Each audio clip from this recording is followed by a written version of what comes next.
الحمد لله نحمده ونستعينه ونستغفره ونؤمن به ونتوكل عليه ونعوذ بالله من شرور أنفسنا ومن سيئات أعمالنا من يهده الله فلا مضل له ومن يضلله فلا هادي له ونشهد أن لا إله إلا الله وحده لا شريك له ونشهد أن سيدنا ومولانا محمدا عبده ورسوله صلى الله تعالى عليه وعلى آله وأصحابه وبارك وسلم تسليما كثيرا كثيرا. أما بعد فأعوذ بالله من الشيطان الرجيم. بسم الله الرحمن الرحيم. يا أيها الذين آمنوا كتب عليكم الصيام كما كتب على الذين من قبلكم لعلكم تتقون. وعن عبد الله بن عباس رضي الله تعالى عنهما قال: فرض رسول الله صلى الله عليه وسلم زكاة الفطر طهرة للصائم من اللغو والرفث وطعمة للمساكين، فمن أداها قبل الصلاة فهي زكاة مقبولة، ومن أداها بعد الصلاة فهي صدقة من الصدقات، أو كما قال عليه الصلاة والسلام. معزز سامعین کرام، بزرگوں اور دوستوں، رمضان کا مقدس مبارک اور محترم مہینہ ہمارے اوپر سایہ کیے ہوئے ہے. اس کی چند گھڑیاں صرف باقی رہ گئی ہیں. اللہ رب العزت سے دعا ہے کہ اللہ تعالی ہمیں رمضان کے انوارات اور برکات اور اس کے ثمرات عطا فرمائے. جو کوتاہیاں ہم نے پورے مہینے کے اندر کی ہیں، اللہ رب العزت اسے معاف فرمائے. اللہ رب العزت کے نزدیک روزے داروں کا بہت بڑا مقام اور مرتبہ ہے. جہاں اللہ رب العزت نے روزوں کی فرضیت کو بیان فرمایا تو براہ راست مومنین کو مخاطب کیا ہے، ایمان والوں سے اللہ رب العزت نے خطاب کیا ہے. اور یہ بہت بڑی خصوصیت ہے اس امت محمدیہ کی. بنی اسرائیل کو، جو بہت بڑی قوم ہے اور بے شمار انبیاء بنی اسرائیل کے اندر تشریف لائے، اللہ رب العزت نے انہیں ایک مرتبہ براہ راست مخاطب کیا تو وہ اتنے خوش ہوئے کہ ان کی زبان سے یہ الفاظ نکلنے لگے: نحن ابناء اللہ و احباؤ، کہ تو ہم تو اللہ کے بیٹے ہیں، ہم اللہ کے محبوب ہیں. اللہ نے ہم کو براہ راست مخاطب کیا ہے. قربان جائیے اللہ رب العزت کی شان کریمی اور شان رحیمی پر کہ مسلمانوں کو اللہ رب العزت نے قرآن مجید میں 88-89 مرتبہ براہ راست مخاطب کیا. اور یہاں پر سورہ بقرہ میں بھی براہ راست مخاطب کر کے اللہ رب العزت نے روزوں کی فرضیت کو بیان فرمایا. اللہ رب العزت کو اپنے روزے دار بندوں سے بہت زیادہ پیار ہے، بہت زیادہ محبت ہے. اسی لیے نبی صلی اللہ علیہ وسلم نے ارشاد فرمایا کہ میرے امت کے روزے داروں کو جو خصوصیات عطا کی گئی ہیں ان میں سے ایک خصوصیت یہ ہے کہ سمندر کی تہ میں رہنے والی مچھلیاں بھی روزے دار بندے کے واسطے مغفرت کی اور بخشش کی دعا کرتی ہیں. یہ سمندر میں رہنے والی مچھلیاں کیوں دعا کرتی ہیں؟ محققین نے اس کی توجیہ کی کہ جب اللہ رب العزت کو اپنے روزے دار بندوں سے بہت زیادہ پیار ہے، بہت زیادہ محبت ہے، تو اللہ کا یہ قانون ہے کہ اللہ تبارک و تعالی جب کسی بندے سے محبت کرتے ہیں تو 7ویں آسمان میں اعلان کرتے ہیں کہ دیکھو میں فلاں بندے سے محبت کرتا ہوں، تم بھی محبت کرو. تو 7ویں آسمان میں رہنے والے سارے فرشتے اس بندے سے محبت کرنے لگ جاتے ہیں. اور پھر اس کے بعد اسی طرح 6ٹھے آسمان میں اعلان ہوتا ہے کہ فلاں بندے سے اللہ تعالیٰ محبت کرتے ہیں اور فرشتے محبت کرتے ہیں، تم لوگ بھی محبت کرو. تو 6ٹھے آسمان کے فرشتے بھی محبت کرنے لگ جاتے ہیں. پھر اس کے بعد 5ویں آسمان میں اعلان ہوتا ہے، پھر 4تھے، پھر 3سرے، پھر 2سرے، پھر پہلے آسمان میں اعلان ہوتا ہے. اور پورے آسمانوں کے فرشتے اس بندے سے محبت کرنے لگ جاتے ہیں کیونکہ اللہ تعالیٰ اس بندے سے محبت فرماتے ہیں. ثم يوضع له القبول في الارض، پھر زمین کے اندر اس کے لیے قبولیت رکھ دی جاتی ہے، زمین کی جو مخلوقات ہیں وہ اس سے محبت کرنے لگ جاتی ہیں۔ اور صرف زمین ہی نہیں، زمین کی تہ کے اندر، زمین کے نیچے، سمندر کے اندر رہنے والی، جو نیچے رہنے والی مخلوق ہے، جو مچھلی ہے، وہ بھی اس بندے سے محبت کرنے لگ جاتی ہے۔ اور پھر وہ اس انداز میں محبت کے تقاضے کو پورا کرتی ہے کہ اللہ رب العزت کے سامنے یہ کہتی ہے کہ پروردگار، تجھے اپنے بندوں سے محبت ہے تو اس محبت کا تقاضا یہ ہے کہ تو انہیں بخش دے، انہیں معاف کر دے۔ یہ ایک روزے دار بندے کی عظمت ہے، خصوصیت ہے۔ اتنی عظمت ہونے کے بعد، اتنی خصوصیت ہونے کے بعد، کتنا بڑا بدبخت ہے وہ شخص، وہ مسلمان کہ جس کے پاس رمضان کا مہینہ آیا، جس نے رمضان کے مقدس مہینے کو پایا اور مقدس مہینے کے اندر اللہ کو منا کر، اللہ کے سامنے گڑ گڑا کر، اللہ رب العزت کے احکامات کی اطاعت کر کے، نبی صلی اللہ علیہ وسلم کے فرامین کو پورا کر کے اپنے لیے جنت کا سامان نہ بنا لیا، اپنی کامیابی کا سامان نہ کر لیا، اس سے بڑا بدبخت اور اس سے بڑا بد نصیب کون ہو سکتا؟ نبی کریم صلی اللہ علیہ وسلم کی سیرت مبارکہ ہم پڑھتے رہتے ہیں کہ آپ رحمت للعالمین ہیں، آپ کے دل کے اندر رحم کا جذبہ بہت زیادہ تھا۔ آپ صلی اللہ علیہ وسلم کو آپ کی حیات طیبہ میں بہت زیادہ تکلیفیں دی گئی، آپ کو بہت زیادہ ستایا گیا، مکہ المکرمہ میں آپ کے راستے میں کانٹے ڈالے گئے، آپ کی پشت مبارک کے اوپر اونٹ کی اوجڑی تک ڈالی گئی، لیکن سیرت اٹھا کر دیکھیے، آپ نے کسی کو بد دعا نہیں دی۔ آپ کی پیاری بیٹیوں کو طلاق دلوائی گئی، آپ نے بد دعا نہیں دی۔ آپ کی زوجہ محترمہ امہات المؤمنین سیدہ عائشہ صدیقہ رضی اللہ تعالی عنہا، جو امہات المؤمنین میں سے ہیں، ان کے اوپر تہمت لگائی گئی، اللہ کے رسول صلی اللہ علیہ وسلم کو بہت زیادہ تکلیف پہنچی، لیکن آپ نے بد دعا نہیں دی۔ طائف میں اللہ کے رسول صلی اللہ علیہ وسلم تشریف لے گئے، ان ظالموں نے ایسا سلوک کیا کہ نبی صلی اللہ علیہ وسلم کی مبارک جوتیاں خون سے تر بتر ہو گئی، اور فرشتے آ گئے، آپ سے مطالبہ کر رہے ہیں، آپ سے درخواست کر رہے ہیں کہ آپ جو کہیں گے وہ کیا جائے گا، لیکن اللہ کے رسول صلی اللہ علیہ وسلم نے اس ظالم قوم کے لیے بھی بد دعا نہیں دی۔ آپ نے بد دعا دی تو کس کو دی؟ آپ نے اس مسلمان کو بد دعا دی جس نے رمضان کا مبارک مہینہ پایا اور اس کے اندر عبادت کر کے اللہ کو منا کر اپنی کامیابی کا سامان نہ کر لیا۔ اللہ کے رسول صلی اللہ علیہ وسلم نے اس کے لیے بد دعا دی۔ آج ہمارا حال یہ ہے کہ ہم دنیا بھر کے لوگوں کی بد دعاؤں سے بچنے کی کوشش کرتے ہیں کہ کہیں کسی کی بد دعا نہ لگ جائے، بڑوں کی بد دعا سے، چھوٹوں کی بد دعا سے بچنے کی کوشش کرتے ہیں، بلکہ فقیروں کی بد دعا تک سے بچنے کی کوشش کرتے ہیں کہ کسی فقیر نے آپ سے کچھ مانگا اور عام حالات کے اعتبار سے آپ نے کہہ دیا بھائی چلت نہیں ہے، معاف کرو، آگے جاؤ، تو بعض بڑے ڈھیٹ قسم کے فقیر ہوتے ہیں، اس نے اور مانگنا شروع کیا اور آپ نے انکار کر دیا، تو اس نے جو ہے آپ کو دعا دینے کی بجائے جو ہے بد دعا دینا شروع کر دیا کہ تو برباد ہو جائے، تیرا ستیہ ناش ہو جائے، تیری اولاد مر جائے، فلاں فلاں۔ اب سامنے والا جس کا پہلے دینے کا بالکل ارادہ نہیں تھا، اب جب فقیر کی زبان سے بد دعا نکل رہی ہے، اب اس سے بچنے کی فکر میں ہے کہ کہیں اس کی بد دعا لگ نہ جائے، میرا کاروبار تباہ و برباد نہ ہو جائے، میری اولاد کو نقصان نہ ہو جائے، میرے مال کے اندر نقصان نہ ہو جائے۔ اب فوراً جیب میں ہاتھ ڈالتا ہے اور کچھ نکالنے کی کوشش کرتا ہے، اپنے پاس نہیں ہے، بازو والے سے لے کر اس کو دیتا ہے۔ کیوں؟ کیونکہ اس فقیر کی کہیں بد دعا نہ لگ جائے۔ تو فقیر کی بد دعا سے بچنے کی کوشش ہے،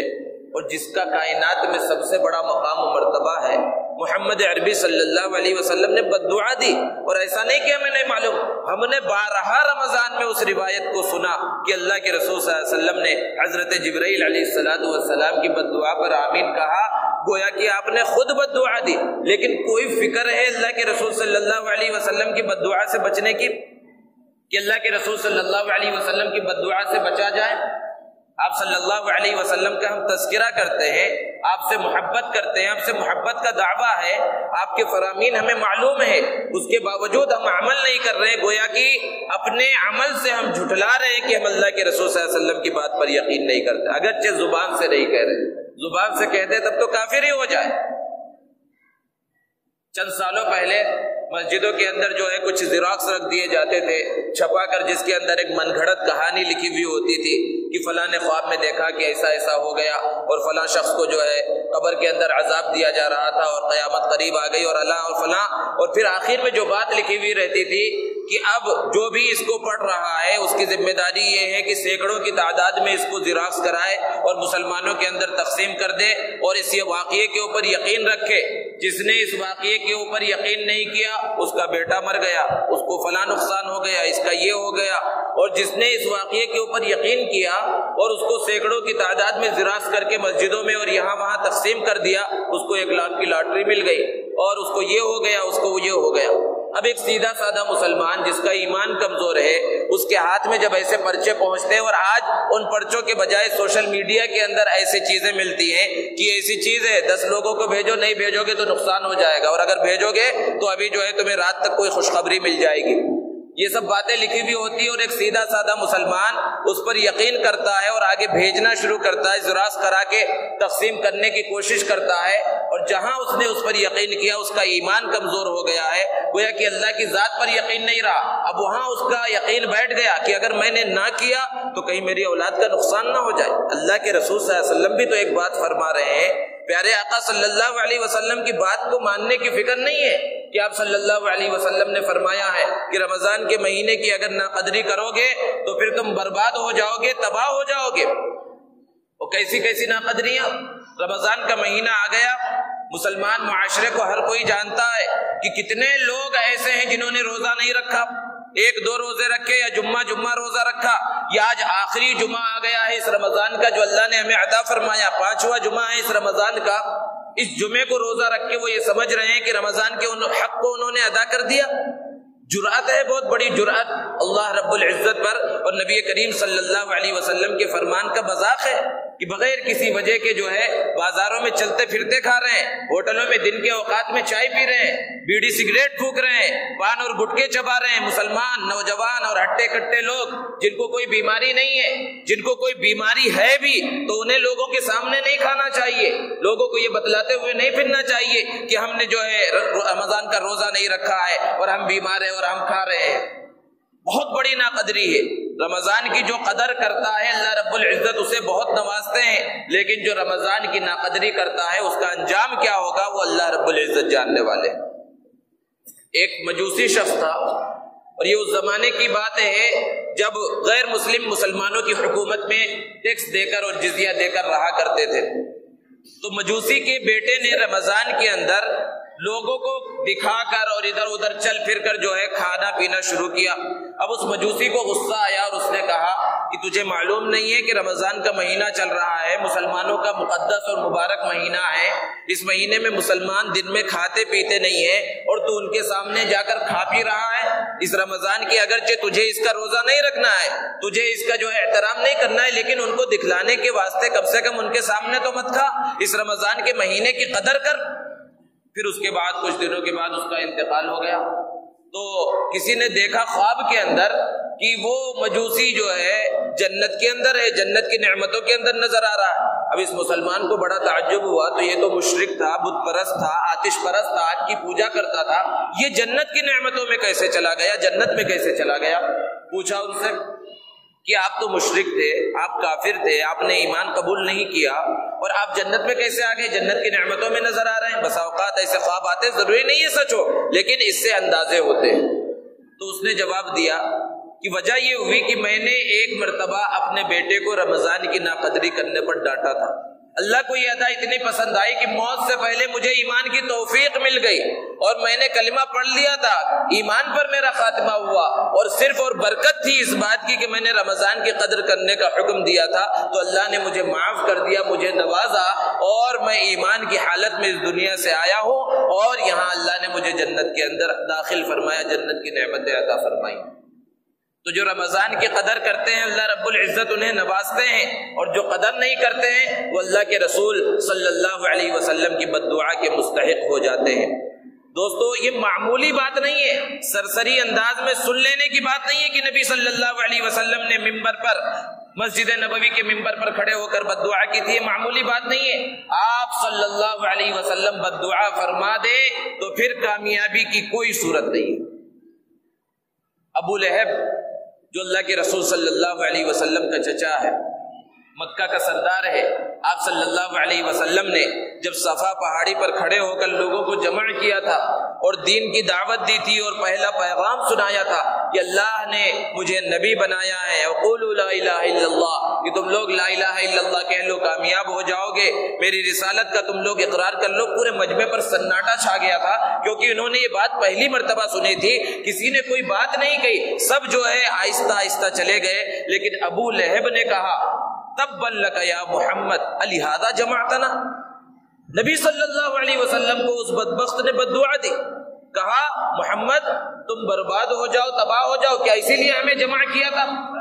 اللہ کے رسول صلی اللہ علیہ وسلم نے روایتوں میں یہ بات ملتی ہے کہ اس کو بد دعا دینے کا ارادہ کیا، اور جو اس وقت تک مسلمان ہو چکے تھے اور جو مسلمان ہو رہے تھے انہیں بھی جب پتا چلا کہ ابو لہب نے نبی صلی اللہ علیہ وسلم کو ایسی بات کہی ہے تو ان کے دلوں کے اندر یہ خواہش ہوئی کہ اللہ کے رسول صلی اللہ علیہ وسلم اس کو بد دعا دے۔ لیکن آپ رحمت للعالمین ہیں، آپ نے بڑی بڑی تکلیفوں کو برداشت کیا، آپ نے بد دعا نہیں دی، صرف بد دعا دینے کا ارادہ فرمایا تھا۔ صحابہ کے دلوں میں خواہش ہوئی تھی کہ اللہ کے رسول صلی اللہ علیہ وسلم اسے بد دعا دے دے، آپ نے بد دعا دی نہیں، تو اس کا انجام کیا ہوا؟ بد دعا دی نہیں، بد دعا کا ارادہ کیا، صحابہ کا دل کے اندر ارادہ تھا، صحابہ کی خواہش تھی، تو اس کا انجام کیا ہوا؟ اللہ نے پوری ایک سورت نازل فرمائی اس کے بارے میں، اس کے اوپر لعنت بیان فرمائی کہ تبت یدا ابی لہب وتب، ابو لہب کے ہاتھ تباہ و برباد ہو جائے، اس کی بیوی کے اوپر لعنت آئی اور اس کے اوپر لعنت آئی، اور ایسی خطرناک سزا کے اندر مبتلا ہوا۔ اگر جو عربی گرامر کو اور عربی الفاظ کو جانتے وہ سمجھ سکتے، تبت یدا ابی لہب وتب، کہ پہلے ٹکڑے کے اندر بد دعا ہے کہ تبت یہ تباہ ہو جائے، اور پھر وتب کہا ہے یعنی وہ تباہ ہو گیا۔ یہ پہلے بد دعا آئی اور پھر اس کے بعد اس بد دعا کا انجام آیا کہ غزوہ بدر کے چند دنوں کے بعد ایسی غلیظ ترین بیماری کے اندر مبتلا ہوا کہ وہ بیوی بچے جو اس کے اوپر جان چھڑکتے تھے ان لوگوں نے اسے کچرے کنڈی میں لے جا کر ایک چارپائی پر لٹا دیا اور وہیں پھینک دیا کہ ایسی بیماری ہے کہ ہم سب اس کے اندر جو ہے مبتلا ہو جائیں گے، تو یہاں رہنے کے لائق نہیں ہے۔ اور پھر جب وہ مر گیا ویسے ہی لکڑیوں سے گھسیٹ کر اسے گڑھے کے اندر پھینک دیا گیا۔ اس کا اتنا برا انجام ہوا، کیوں ہوا؟ نبی صلی اللہ علیہ وسلم نے صرف ارادہ فرمایا تھا، صحابہ کے دل کی صرف خواہش تھی۔ تو ذرا تصور کریں کہ جس کو نبی صلی اللہ علیہ وسلم نے بد دعا دے دی اور جس کے بارے میں فرما دیا کہ وہ تباہ اور برباد ہو جائے، جو رمضان کا مہینہ مقدس مبارک مہینہ پائے اور پھر اپنی بخشش کا سامان نہ کر لے، اب وہ کیسے کامیاب ہو سکتا ہے؟ بہرحال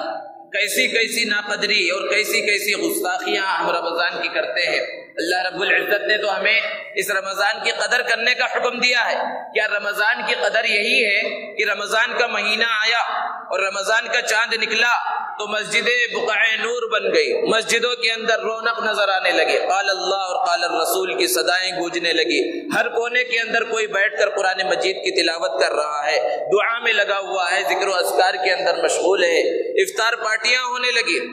افطار کرائے جانے لگے، لوگ صدقہ خیرات دینے لگے، اور جس طرح جو عبادت ہو سکتی تھی سب کچھ ہونے لگی۔ لیکن اسی رمضان میں جو جوش و خروش پہلے اور دوسرے رمضان کو نظر آیا اور جس طرح صفیں بھری ہوئی مسجد کی نظر آئی، جیسے جیسے رمضان کا مہینہ آگے بڑھتا رہا ایک ایک دن کے حساب سے ایک ایک صف نمازوں کے اندر کم ہوتی چلی گئی۔ یہی رمضان کی قدر ہے۔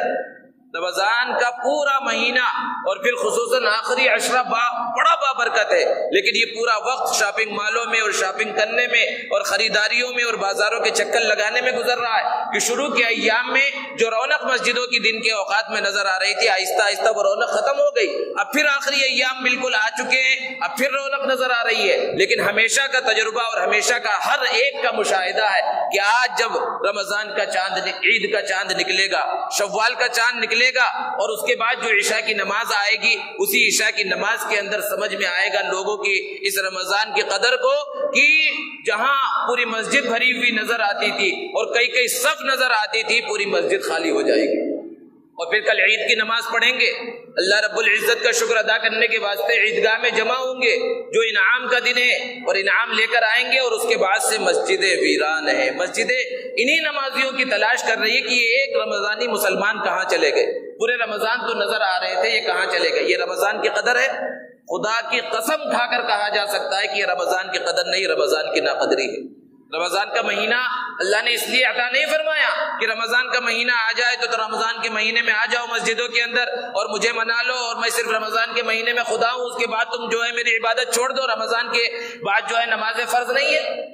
پورے احادیث کے ذخیرے کو اور قرآن مجید کو اٹھا کر دیکھ لیجئے، کہیں آپ کو یہ حکم ملے گا کہ نماز جو ہے رمضان میں پڑھنا ضروری ہے اور رمضان چلا گیا تو اس کے بعد نماز ضروری نہیں ہے، نماز فرض نہیں ہے؟ بارہا سنتے ہیں نماز کی اہمیت اور فضیلت کو، یہ سب سے اہم عبادت ہے۔ قرآن مجید میں کتنے مقامات پر اللہ نے نماز کا حکم دیا، نماز کے چھوٹے چھوٹے مسائل کو اللہ نے بیان فرمایا، یہاں تک کہ نماز کے لیے وضو کس طرح کیا جائے اس کو قرآن میں بیان کیا، وضو نہ کر سکے تو تیمم کا طریقہ تک قرآن میں بیان کیا گیا ہے، سب کچھ اللہ نے بیان کیا۔ کیوں؟ اس کی عظمت کو بتلانے کے واسطے بیان کیا۔ اور پیارے آقا صلی اللہ علیہ وسلم نے ارشاد فرمایا قرۃ عینی فی الصلاۃ، میری آنکھوں کی ٹھنڈک نماز میں ہے، یعنی نماز پڑھو گے تو تم میری آنکھوں کو سکون ملے گا۔ کیا ہم نہیں چاہتے کہ نبی صلی اللہ علیہ وسلم کی آنکھوں کو ٹھنڈک پہنچائے؟ آپ صلی اللہ علیہ وسلم نے ارشاد فرمایا الصلاۃ عماد الدین، نماز دین کا ستون ہے، دین کی بنیاد ہے۔ فمن اقامها اقام الدین، جس نے نماز کو قائم کیا اس نے دین کو قائم کیا۔ ومن هدمها هدم الدین، اور جس نے نماز کو چھوڑ دیا، نماز کو منہدم کر دیا، نماز کی پابندی نہیں کی، اس نے دین کی عمارت کو منہدم کر دیا۔ تو جو نماز نہیں پڑھتا، اللہ کے رسول صلی اللہ علیہ وسلم نے ارشاد فرمایا من ترک الصلاۃ متعمدا فقد کفر، کہ جس نے جان بوجھ کر بغیر عذر کے نماز چھوڑ دیا اس نے کافروں والا کام کیا۔ کافر تو ہم نہیں کہیں گے، لیکن کافروں والا کام وہ کر رہا ہے۔ اور نبی صلی اللہ علیہ وسلم نے ارشاد فرمایا اول ما یحاسب یوم القیامت الصلاۃ، قیامت کے دن سب سے پہلے نماز کے بارے میں سوال ہوگا۔ اگر نماز صحیح نکلی تو پھر دوسرے اعمال بھی صحیح نکلیں گے، اور اگر نماز کے اندر کمی اور کوتاہی رہ گئی تو پھر دوسرے اعمال کے اندر بھی کمی اور کوتاہی رہے گی۔ اور اللہ رب العزت نے بیان فرمایا فویل للمصلین، ان نمازیوں کے واسطے ہلاکت اور بربادی ہے، الذین هم عن صلاتهم ساہون، جو نمازوں سے غفلت برتتے ہیں، یعنی نماز پڑھتے ہیں لیکن نماز سے غفلت برتتے ہیں، جماعت سے نماز نہیں پڑھے یا دیر سے پڑھ لیا، نماز پڑھتے ہیں لیکن نماز کے اندر تھوڑی کمی کوتاہی کرتے ہیں، ان کے لیے ویل، خطرناک جہنم کا عذاب اور تباہی اور بربادی کی وعید سنائی جا رہی ہے۔ تو جو سرے سے نماز ہی نہیں پڑھتے، اور بہت سے تو وہ ہیں جو رمضان میں بھی نماز نہیں پڑھ رہے تھے، اور بہت سا ایک بڑا طبقہ وہ ہے جو جمعے کو بھی نماز نہیں پڑھتا، ان کے لیے کیسی سخت وعیدیں ہوں گی۔ اتنا سب کچھ مسلمانوں کو معلوم ہے، اور رمضان کا مہینہ اسی لیے اللہ نے دیا ہے کہ ہم دنیا کے دھندوں میں لگے ہوئے تھے اور دلوں کے اوپر غفلت کا پردہ پڑ گیا تھا، تو اس غفلت کے پردے کو دھونے کے لیے اللہ نے عطا فرمایا تھا۔ رمضان کا ایک مہینہ ریہرسل کے لیے عطا کیا تھا کہ اس مہینے میں اتنی عبادت کرو، اللہ کو اتنا منا لو اور اپنے ایمان کو اتنا مضبوط کر لو کہ یہ تمہارا مضبوط ایمان باقی 11 مہینے تمہیں اعمال پر ابھارتا رہے، تمہیں گناہوں سے بچاتا رہے۔ اس لیے اللہ نے عطا فرمایا رمضان کا مہینہ اور اس کی مقدس اوقات اور اس کی مقدس گھڑیاں۔ اس لیے نہیں ہے کہ رمضان کے مہینے میں بس عبادت کرو، اس کے بعد مسجدوں کو جو ہے چھوڑ دو اور مسجدوں کو ویران کر کے چلے جاؤ۔ اللہ رب العزت نے مسلمانوں کی ایک ذمہ داری قرآن مجید میں بیان فرمائی انما یعمر مساجد اللہ من آمن باللہ والیوم الآخر، کہ مسجدوں کے آباد کرنے کی، مسجدوں کے تعمیر کرنے کی ذمہ داری مسلمانوں کی ہے جو اللہ پر اور آخرت کے دن پر ایمان رکھتے ہیں۔ تو مسجدوں کی آبادی اور مسجدوں کی تعمیر کا مطلب کیا ہے کہ پہلے یہاں مسجد نہیں تھی، کچھ اللہ کے بندوں نے مل کر مسجد بنائی، مسجد چھوٹی تھی، پھر اس کے اندر جو ہے وسعت کی ضرورت محسوس ہوئی تو اس کو منہدم کر کے بڑی اور عالیشان مسجد بنا دی گئی۔ جن لوگوں نے بھی اس میں حصہ لیا اللہ انہیں جزائے خیر عطا فرمائے۔ لیکن اللہ نے جو لفظ استعمال فرمایا تعمیر، اور تعمیر کے اصل معنی آبادی کے، اس مسجد کی عمارت کھڑا کر دینا اور مسجد کی تعمیر کر دینا اور عمارت بنا دینا یہ کافی نہیں ہے، اصل چیز ہے مسجد کی آبادی، کہ مسجد آباد رہے نمازیوں سے۔ اور یہ کس کی ذمہ داری ہے؟ اڑوس پڑوس میں بسنے والے اور محلے والے اور سارے مسلمانوں کی ذمہ داری ہے۔ اگر اس ذمہ داری کو ادا نہیں کر رہے تو گویا کہ تعمیر مسجد کا فریضہ ہم نے انجام نہیں دیا، مسجد کے آباد کرنے کا فریضہ ہم نے انجام نہیں دیا۔ صرف عمارت بنا دینا اور مسجد کو کھڑی کر دینا یہ کافی نہیں ہے، مسجد کو آباد کرنا یہ مسلمانوں کی ذمہ داری ہے، اور اس کو اللہ رب العزت نے قرآن مجید کے اندر بیان فرمایا۔ تو رمضان کی قدر اسی وقت سمجھی جائے گی جب رمضان کے بعد بھی ہم نمازوں کی پابندی کرتے رہے، اور اگر رمضان کے بعد ہم نے نمازوں کو چھوڑ دیا تو آنکھ بند کر کے کہا جا سکتا ہے کہ انہوں نے رمضان کے جو انوارات تھے اور جو برکات تھے اس کو جس طرح حاصل کرنا چاہیے تھا اس طرح حاصل نہیں کیا۔ اللہ کے رسول صلی اللہ علیہ وسلم نے بیان فرمایا اس امت کے روزے دار کی خصوصیات میں سے کہ جب اس رمضان کی آخری رات آتی ہے تو اس رات اللہ رب العزت بے شمار لوگوں کو معاف فرماتے ہیں۔ صحابہ نے پوچھا اللہ کے رسول کیا یہ شب قدر ہے؟ آپ صلی اللہ علیہ وسلم نے فرمایا نہیں، یہ شب قدر نہیں ہے، بلکہ یہ تو مزدوری دینے کا وقت ہے کہ ایک آدمی نے پورے مہینے مزدوری کی ہے، کام کیا ہے، اب اس کو اس کی مزدوری اور اس کو اجرت دینے کا وقت آ گیا ہے۔ تو یہ جو اب رات آنے والی ہے بڑی مبارک رات ہے، اس کو لیلۃ الجائزہ کہا جاتا ہے۔ اور نبی صلی اللہ علیہ وسلم نے فرمایا من قام لیلۃ العیدین لم یمت قلبہ یوم تموت القلوب، کہ جو عیدین کی راتوں میں عید الاضحیٰ اور عید الفطر کی رات کے اندر قیام کرتا ہے، اللہ کی عبادت کرتا ہے، اللہ کے سامنے روتا گڑ گڑاتا ہے، تو اس دن اس کا دل مرے گا نہیں جس دن لوگوں کے قلوب مر جائیں گے۔ قیامت کے دن اس کا دل زندہ ہوگا، اس کے دل کے اندر خوف نہیں ہوگا، غم نہیں ہوگا۔ یہ فضیلت اللہ کے رسول صلی اللہ علیہ وسلم نے بیان فرمائی، اور اس کو لیلۃ الجائزہ کہا گیا، انعام کی رات ہے کہ پورے مہینے جو کچھ کمایا، جو کچھ عبادتیں کی، آج کی رات ان سب عبادتوں کا اجر لینے کا ٹائم ہے۔ جیسے کہ پورا مہینہ ایک بندہ جو ہے کام کرتا ہے، کمپنی کے اندر ملازمت کرتا ہے، تو تنخواہ کے ٹائم پہ ضرور پہنچتا ہے کہ آج تنخواہ ملنے والی ہے، تو کچھ کام بھی ہوتا ہے تو بھی کہ آج چھٹی نہیں کرنا، آج تنخواہ ضرور لینی ہے۔ تو آج جو ہے تنخواہ لینے کا ٹائم آ گیا ہے، اجرت لینے کا ٹائم آ گیا ہے، لیکن مسلمان اس کو پورے شہر کے چکر لگانے میں، اور اس کو تو اس رات کو خاص طور سے کہ چاند رات کے نام سے مشہور ہے، گویا کہ یہ تو صرف شاپنگ کی رات ہے، یہ کھانے پینے کی رات ہے، اور یوں ہی گزار دیا جاتا ہے۔ اور بہت سے لوگ وہ ہوتے ہیں جنہوں نے آخری عشرے میں طاق راتوں کا اہتمام کیا، اس کو تلاش کرنے کی کوشش کی، وہ بھی اس رات کی جس طرح عظمت ہونی چاہیے سمجھنی چاہیے سمجھتے نہیں ہیں، حالانکہ یہی اصل رات ہے جس میں لینے کا وقت ہے۔ اور اگلا جو دن آنے والا ہے وہ یوم الجائزہ، وہ انعام کا دن ہے۔ اللہ کے رسول صلی اللہ علیہ وسلم نے ارشاد فرمایا کہ فرشتے بے شمار تعداد میں اس دن جو ہے اترتے ہیں، اور ہر گلی چوراہے پر، ہر کونے پر کھڑے ہو جاتے ہیں، اور جو جو مسلمان بندے نظر آتے ہیں ان کے لیے جو ہے خوشخبری سناتے ہیں، اور پروردگار عالم سے کہتے ہیں کہ ان کو بخش دو۔ اللہ رب العزت فرشتوں سے پوچھتے ہیں کہ اس مزدور کی مزدوری کا بدلہ کیا ہے جس نے اپنا کام پورا کر دیا؟ فرشتے کہتے ہیں اس کا بدلہ یہ ہے کہ اسے پوری پوری مزدوری دے دی جائے۔ پروردگار عالم ان فرشتوں سے کہتے ہیں کہ فرشتوں گواہ رہو کہ میں نے اپنے روزے دار بندوں کے گناہوں کو معاف کر دیا، اور جو کچھ انہوں نے مانگا میں نے انہیں عطا کر دیا ہے۔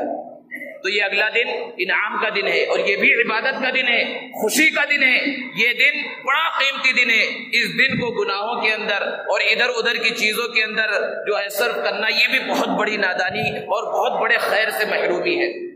تو اگلا جو دن آ رہا ہے یہ عید کا دن ہے، اور عید کے دن کے واسطے مسلمانوں کو تیاری کرنی چاہیے، کیونکہ ایک مہینہ بندے نے جو ہے عبادت کی، اللہ کو منایا، اللہ نے اس کے بدلے میں ایک دن خوشی کا عطا فرمایا، اور اس خوشی کو پورا کرنے کے لیے شکرانے کے طور پر 2 رکعت نماز ادا کی جاتی ہے، اور اس کے لیے عیدگاہ مسلمان پہنچتے ہیں۔ تو اس کے لیے کچھ تیاریاں ہیں، کچھ سنتیں ہیں جو اللہ کے رسول صلی اللہ علیہ وسلم کا معمول رہی ہے کہ عید کے دن صبح سویرے بیدار ہو، یعنی عام دنوں میں جب بیدار ہوتا ہے اس سے پہلے بیدار ہو جائے تاکہ عید کی اچھی طرح سے تیاری کر سکے۔ عید کے دن غسل کرنا سنت ہے، خوشبو لگانا، مسواک کرنا، اور اچھے اور نئے کپڑے پہننا۔ ضروری نہیں ہے نئے ہو، نئے اللہ نے عطا فرمائے تو بہت اچھی بات ہے، لیکن اگر نئے نہیں ہیں تو اپنے کپڑوں میں سے جو سب سے اچھا کپڑا ہے وہ کپڑا پہنے، اور عیدگاہ کی جانب جلد سے جلد روانہ ہو، انتظار نہ کرے، دیر نہ کرے، دیر سے نہ پہنچے۔ عیدگاہ کی طرف جب جائے تو تکبیر تشریق پڑھتا ہوا جائے، اللہ اکبر اللہ اکبر، لا الہ الا اللہ، اللہ اکبر اللہ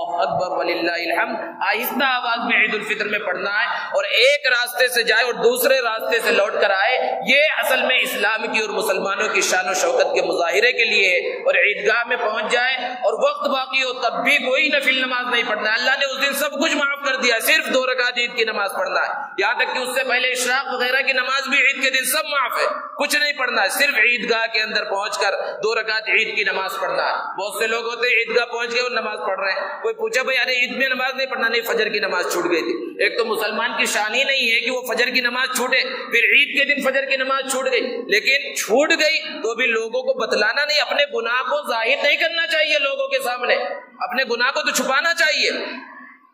اپنے گناہ کو گویا کہ لوگوں کے سامنے ظاہر کر رہا ہے تو یہ جرأت کی بات ہے۔ تو عید کے لیے عیدگاہ کے اندر بندہ پہنچ گیا، پہلے پہنچ گیا تب تو کوئی مسئلہ نہیں ہے، عید کی پوری نماز جماعت کے ساتھ مل جائے گی، اور عید کی نماز جماعت کے ساتھ ہی ہے۔ اگر جماعت چھوٹ گئی اور کہیں جماعت نہیں ملی تو الگ سے پڑھنے کا کوئی طریقہ ہے ہی نہیں اس کے اندر۔ لیکن ہمارے بہت سے احباب ہوتے ہیں کہ بارہا اعلان ہوتا ہے، فجر کے بعد سے اعلان شروع ہو جاتا ہے کہ جلد سے جلد عیدگاہ پہنچے، اور یہاں جمعے میں اعلان ہو رہا ہے اور ہر وقت پورا وقت بتا دیا گیا، کسی کا انتظار نہیں کیا جائے گا، لیکن پھر بھی لوگ دیر ہو جاتے ہیں۔ اور ایک بڑا مجمع ہوتا ہے اور عید کی نماز کا طریقہ اکثروں کو معلوم نہیں ہوتا، اور صحیح بات ہے کہ سال میں صرف 2 بار پڑھی جاتی ہے، ذہنوں سے نکل جاتا ہے۔ اب اگر تکبیریں چھوٹ گئی پریشان ہے، کیا کرے کیا نہ کرے۔ تو سب سے پہلی بات تو یہ ہے کہ عید میں پہلے پہنچنے کی، کہ آخر تک نماز چھوٹے یا پہلی تکبیر تحریمہ چھوٹ جائے، ایسا موقع ہی نہیں آنے دینا چاہیے۔ لیکن مسئلہ ہے اور مسئلے کا علم ہونا چاہیے کہ اگر کوئی دیر میں پہنچا اور پہلی رکعت کی جو 3 تکبیریں کہی جاتی ہے، پہلے تو طریقہ معلوم ہو جائے کہ تکبیر تحریمہ کہی جائے گی اور سارے لوگ اپنے ہاتھ کو باندھ لیں گے اور ثنا پڑھی جائے گی، اس کے بعد امام 3 تکبیریں کہے گا اور تینوں تکبیروں میں ہاتھ کانوں تک اٹھایا جائے گا، اور تیسری تکبیر کے بعد ہاتھ کو باندھ لیا جائے گا، اور اس کے بعد پہلی رکعت جس طرح پوری کی جاتی ہے سورہ فاتحہ اور سورت کے ساتھ پہلی رکعت کو مکمل کیا جائے گا، اور پھر اس کے بعد دوسری رکعت کے اندر سورہ فاتحہ پڑھی جائے گی، سورت پڑھی جائے گی، پھر 4 تکبیریں کہی جائیں گی، 3 تکبیریں زائد ہوں گی جو عید کی تکبیریں ہیں، تینوں تکبیروں میں ہاتھوں کو کانوں تک اٹھایا جائے گا اور چھوڑ دیا جائے گا، اور چوتھی تکبیر کے اندر ہاتھ کانوں تک اٹھائے بغیر یہ رکوع کی تکبیر ہے، اللہ اکبر کہہ کر رکوع میں چلے جائیں گے، اور اس طرح پوری نماز مکمل کی جائے گی۔ اس کے بعد خطبہ ہوگا جس کے اندر بھی شریک ہونا چاہیے۔ اب اگر کوئی پہلی رکعت میں دیر سے پہنچا کہ پہلی 3 تکبیریں کہی جا چکی جو عید کی زائد تکبیریں ہیں، اگر وہ کہی جا چکی ہیں اور ابھی قرات چل رہی ہے، تو جب پہنچا تکبیر تحریمہ کہنے کے بعد وہ تینوں تکبیریں کہہ لے، ہاتھ اٹھا کر اپنا خود تکبیر کہہ لے، اور اگر رکوع میں پہنچا تو رکوع میں پہنچا اور اسے امید ہے کہ اگر میں تینوں تکبیریں کہوں گا پھر بھی رکوع مل جائے گی، تو پہلے تینوں تکبیریں یعنی تکبیر تحریمہ کے بعد تینوں تکبیریں جلدی جلدی کہہ لے اور پھر رکوع میں شامل ہو کر رکوع کی تسبیح پڑھ لے اور امام کے ساتھ شامل ہو جائے۔ اور اگر یہ خطرہ ہے کہ رکوع میں کافی وقت ہو چکا ہے اور اب امام اٹھنے ہی والا ہے، تو پھر ڈائریکٹ رکوع میں چلے جائے اور 3 مرتبہ اللہ اکبر اللہ اکبر اللہ اکبر کہہ لے، ہاتھ اٹھانے کی ضرورت نہیں، پھر اس کے بعد اگر موقع ہو تو رکوع کی تسبیح پڑھ لے۔ اور اگر دوسری رکعت کے اندر شریک ہوا، پہلی رکعت پوری چھوٹ گئی ہے، تو بعد میں جب ایک رکعت پوری کی جائے گی تو اسی انداز میں یعنی ثنا پڑھنے کے بعد 3 تکبیریں زائد کہہ لی جائے۔ اور اگر دونوں رکعتیں چھوٹ گئی ہیں تو دونوں رکعتیں چھوٹ جانے کے بعد بھی وہی مسئلہ ہے کہ مکمل جس طرح امام نے جو ہے نماز، یعنی دونوں رکعتیں چھوٹنے سے مطلب ہے قاعدے میں شامل ہو گیا، سلام میں ہی شامل نہیں ہوا تب تو نماز ہی نہیں ہوئی، کہیں دوسری جگہ جو ہے تلاش کرے جہاں اسے نماز مل سکتی ہے۔ اور اگر دوسری رکعت کے رکوع میں پہنچا یعنی دوسرے رکعت کی 4 تکبیریں مطلب 3 جو ہے تکبیریں عید کی تھی اور ایک رکوع کی تکبیر تھی، اس کے بعد رکوع میں پہنچا تو اس دوسری رکعت کی تکبیر اگر کہنے کا موقع ہے تو اس کو کہہ لے اور رکوع کے اندر شامل ہو جائے اور پہلی رکعت کے کو بعد میں مکمل کرے۔ یہ عید کا طریقہ، اس کی ضرورت پڑنی ہی نہیں چاہیے کسی کو، لیکن مسئلہ اس لیے اس کو بتا دیا گیا، اور عید کے دن بتانے کا تو کوئی فائدہ نہیں ہے کیونکہ وہاں جو لوگ موجود ہوں گے ان کو اس مسئلے کی ضرورت نہیں ہے۔ مسئلے کی ضرورت تو ان کو ہے جو بیان میں نہیں پہنچیں گے، دیر سے آئیں گے، وہ اس مسئلے کا جو ہے شکار ہوں گے۔ تو پہلے عید کا دن خوشی کا دن ہے اور اللہ رب العزت کو راضی کرنے اور اللہ سے انعام لینے کا دن ہے، تیار ہو کر ساری سنتوں کی پابندی کر کے جلد سے جلد عیدگاہ پہنچنا چاہیے، اور عیدگاہ کے اندر نماز 9:30 بجے ادا کی جائے گی، عیدگاہ کے اندر نماز عید الفطر، اور پھر اس کے بعد جو ہے اب تک اگر کسی نے صدقۃ الفطر ادا نہیں کیا، گزشتہ 2 جمعوں سے اس کے بارے میں بیان کیا جا رہا ہے، تو صدقۃ الفطر کے بارے میں اب تک جن لوگوں نے ادا نہیں کیا ہے ان کے لیے لازم ہے اگر وہ صاحب نصاب ہیں کہ صدقۃ الفطر کو وہ ادا کر دے، صدقہ فطر وہ ادا کر دے۔ ابھی بھی اللہ کے رسول صلی اللہ علیہ وسلم نے صدقۃ الفطر کو جو واجب کیا ہے وہ روزوں کے اندر جو کمی کوتاہی رہ گئی ہے اس کے لیے جو ہے واجب کیا گیا ہے، اور اس کے اندر مساکین کے لیے اور غریبوں کے لیے جو ہے عید کی سامان کا تیاری کا جو ہے انتظام ہو جائے گا، اس لیے صدقۃ الفطر کو بھی ادا کر دیا جائے۔ عید الفطر میں جانے سے پہلے اس کو ادا کر دینا ضروری ہے، اور جو صدقۃ الفطر کا ثواب ہے وہ ثواب ہمیں مل جائے گا۔ اللہ